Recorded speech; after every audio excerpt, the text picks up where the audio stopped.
గ్రామం మధ్యలో ఉన్న ఓ చెట్టు కింద సాయంత్రం సూర్యాస్తమయం వైపు సాగుతుంది. ఒక పెద్ద పాత చెట్టు కింద ముగ్గురు యువకులు కూర్చున్నారు. ఆరుణ్ భగవద్గీతలో నమ్మకం ఉన్న హిందువు. అమర్ ఖురాన్ చదివే ముస్లిం యువకుడు.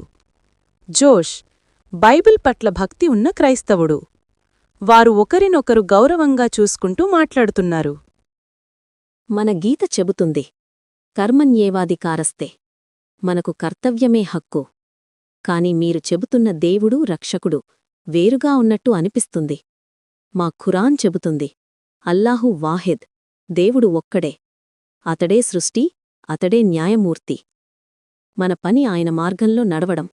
బైబిల్ చెబుతుంది, love thy neighbour as thyself. ప్రేమ, క్షమ, దయ ఇవే దేవుని రూపం. అంధకారంలో వెలుగును వెతికే ప్రయాణం.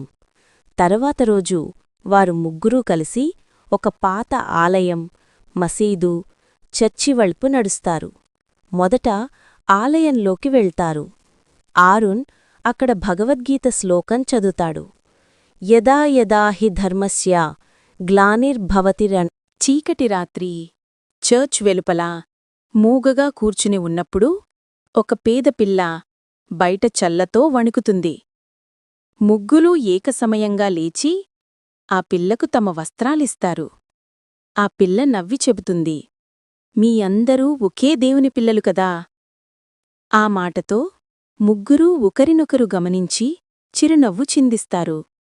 ఆ క్షణంలో వారికర్థమవుతుంది, మతం వేరు కాని మనసు ఒకటే. ముగింపు సందేశం. ఆ చెట్టు కింద మళ్ళీ కూర్చుంటారు. ఈసారి తర్కం కాదు, తత్వం మాట్లాడుతుంది. అరుణ్ గీత మనకు కర్తవ్యాన్ని నేర్పింది. అమర్ ఖురాన్ మనకు భక్తిని నేర్పింది. జోష్ బైబిల్ మనకు ప్రేమను నేర్పింది. 3 పుస్తకాలు, 3 మార్గాలు, కాని ఒకే గమ్యం, శాంతి, సత్యం, ప్రేమ. దేవుడు ఒకే వెలుగు. గీత, ఖురాన్, బైబిల్ 3 దీపాలు మాత్రమే. ఏది గొప్పదో కాదు, ఏది నీలో వెలుగును రేపుతుందో అదే గొప్పది. ముగింపు పాఠం. మతం మనుషులను విడగొడదు, మన అహంకారం విడగొడుతుంది. ఈ కథలోని ప్రధాన బోధన, మతాలు వేరు కాని సత్యం ఒక్కటే. ప్రేమ, కరుణ, ధర్మం అన్ని గ్రంథాల సారాంశం. దేవుడు ఎక్కడో కాదు, మనలో ఉన్న మంచితనంలోనే ఉన్నాడు. Friends, please subscribe, like, share and comment మన ఛానల్.